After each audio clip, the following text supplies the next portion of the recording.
Doğal ve sağlıklı suyun peşinde yeni bir video serisi hazırlıyoruz. Bunun için bugün kimya mühendisi ve aynı zamanda su alanında danışmanlık gerçekleştiren Abdullah Uslu Beyefendi ile beraberiz. Hoş geldiniz. Nasılsınız? Teşekkürler Ufuk Bey. Siz nasılsınız? Çok İyisiniz? teşekkür ederim.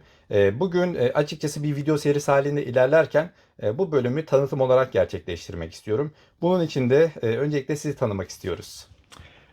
Su dostları merhabalar. Bundan sonra daha güzel bilgiler alacağız inşallah. Ufuk Bey ile beraber. Evet, Ben 1970 İstanbul doğumluyum.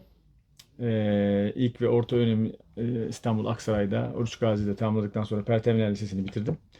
Sonra yine aynı bölgede olan İstanbul Üniversitesi Kimya Mühendisliği bölümünden mezun oldum. evet, 94 yılında mezun olduktan sonra hemen akabinde askerlik. Ondan sonra vatanımız görevimizi yaptık. Sonra yurt dışında su için bir eğitimimiz oldu. Yaklaşık bir 6 aylık. Ondan sonra biraz daha uzattık kalma süremizi. Sonra geldik burada hayata atıldık ve kimya mühendisliğinin ne olduğunu sahada görmeye başladık. Ben su evet, alanında kendimi geliştirdim. Yaklaşık 30 yılı aşkın 31 yıl oldu. Bu işi yapıyorum. Suların doğası, işte sektörlerdeki kullanımı, evet. bunların geri kazanımı, bunların sektörlerdeki çalışma alanlarına etkisiyle ilgili Evet. 30 yıl aşkın süredir çalışıyorum. Suyun bir tüketim aşaması var. Bir de sonrasında bu tüketilen suyun da neticede kirlenmesinden kaynaklı bir Evet. temizlenme olayı var.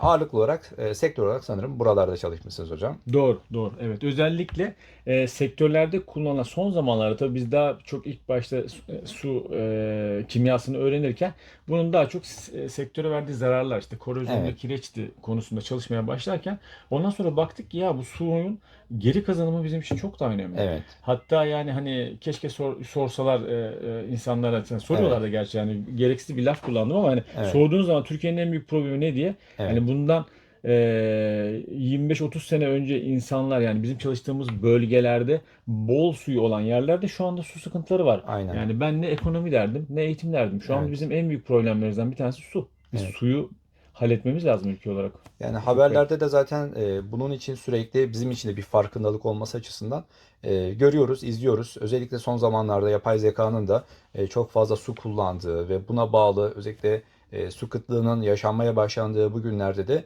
herkesin aslında bir tepkisi de var. Yani evet yapay zekayı kullanıyoruz. Hatta oraya bir merhaba yazdığımızda yapay zekanın bize karşılık vermesi karşılığında ne kadar su tüketildiğine dair bir haberlerde de konu oluyor bu konular.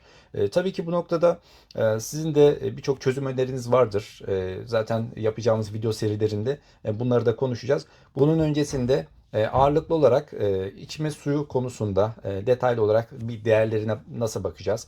Sizin zaten ağırlıklı olarak yaptığınız çalışmalarda suların değerlerine bakmak olduğunu Evet. biliyorum Abdullah Bey.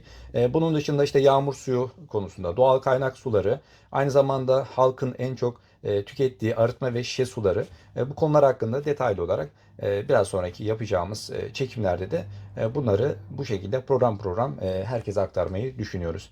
O zaman çok teşekkür ederiz. Ben teşekkür ederim. Vakit ayırdığınız için sağ olun.